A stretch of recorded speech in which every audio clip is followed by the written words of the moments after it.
আজিৰ দিনটো মোৰ বাবে অতি স্মৰণীয় দিন হৈ যাব। এইবাবে যে মই শিৱসাগৰীয়া সন্তান হিচাপে আজি সামাজিক অনুষ্ঠান খোজৰ উদ্যোগত এই গ্ৰন্থমেলা অনুষ্ঠানত তেখেতসকলে মোক এই বঁটা প্ৰদান কৰিছে। আৰু এই বঁটাটো মই আমাৰ শিৱসাগৰীয়াবাসী ৰাইজৰ আশীৰ্বাদ ৰূপে মই বঁটাটো গ্ৰহণ কৰিছোঁ। আৰু এই বঁটাই মোক আগন্তুক দিনত মোৰ কৰ্মক্ষেত্ৰত আৰু কৰ্ম কৰি যোৱাৰ বাবে মোক প্ৰেৰণা দিব। শিৱসাগৰৰ সামাজিক অনুষ্ঠান খোজৰ দ্বাৰা 10ম গ্ৰন্থমেলা উদ্বোধন কৰা হ'ল। আৰু এই গ্ৰন্থমেলাত বিভিন্ন প্ৰকাশ গোষ্ঠী আৰু বিক্ৰেতা আহিছে, লগতে কিছু লেখক লেখিকক মই দেখিছোঁ।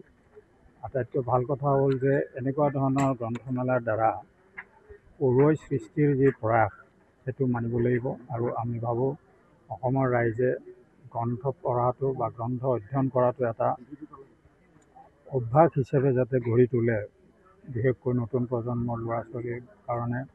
আৰু বিভিন্ন শিক্ষানুষ্ঠানত এনেকুৱা ধৰণৰ প্ৰয়াসৰ দ্বাৰা পঢ়াৰ পৰিৱেশ এটা গঢ়ি তুলিবলৈ মই আটাইকে আহ্বান জনাইছোঁ। আৰু শিৱসাগৰবাসীয়ে এই গ্ৰন্থমেলাখন আঁকোৱালি ল'ব বুলি বিশ্বাস কৰোঁ। অনুষ্ঠান খোজৰ উদ্যোগত শিৱসাগৰবাসী ৰাইজৰ সহযোগত এইবাৰ 10ম বাৰৰ বাবে শিৱসাগৰ গ্ৰন্থ উৎসৱ অনুষ্ঠিত কৰা হৈছে।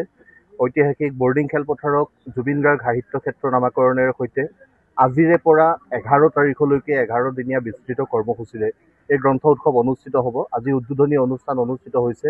অসম সাহিত্য সভাৰ প্ৰাক্তন সভাপতি, অসম আৰক্ষীৰ প্ৰাক্তন সঞ্চালক প্ৰধান ডক্টৰ কুলধৰ শইকীয়াদেৱে উদ্বোধক ৰূপে অংশগ্ৰহণ কৰা এই অনুষ্ঠানতে স্বাধীন প্ৰতিদিন গোষ্ঠীৰ অধ্যক্ষ, অসমীয়া প্ৰতিদিন কাকতৰ সম্পাদক জয়ন্ত বৰুৱা ডাঙৰীয়ালৈ খোজৰ ৰংপুৰ গৌৰৱ বঁটা আগবঢ়োৱা হৈছে। আৰু এই বঁটা তেখেতে গ্ৰহণ কৰিছে। তাৰ লগতে আজিৰে উদ্বোধনী অনুষ্ঠানৰ পৰৱৰ্তী পৰ্যায়ত কালিলৈৰ পৰা বিস্তৃত কাৰ্যসূচীৰে এই গ্ৰন্থ উৎসৱৰ কৰ্মসূচী চলি থাকিব। আমি শিৱসাগৰবাসী ৰাইজৰ উপস্থিতি, ছাত্ৰ ছাত্ৰীসকলৰ অংশগ্ৰহণ কামনা কৰিছোঁ।